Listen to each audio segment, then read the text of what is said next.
The Fastom on Tuesday decided to call off their indefinite sit-in demonstration while continuing to pursue with the state government on the 5% increment of their salaries annually. Fastom spokesperson Maybon Lingdor, while addressing the agitating teachers, said it is a victory for every ad hoc teacher who was part of this movement, even though they did not get what they expected.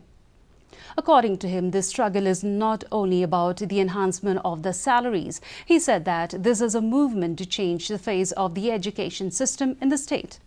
Fastom spokesperson also advocated that they are going to impress upon the state government that there should be only 3 categories of teachers in the state: government, government-aided teachers and private.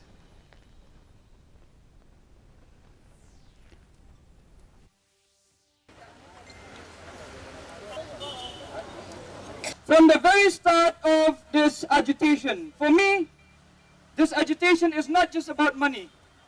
For me, this agitation is not just about the increment or the enhancement, but for me, this agitation is about a revolution that we seek to bring to the education community in Meghalaya.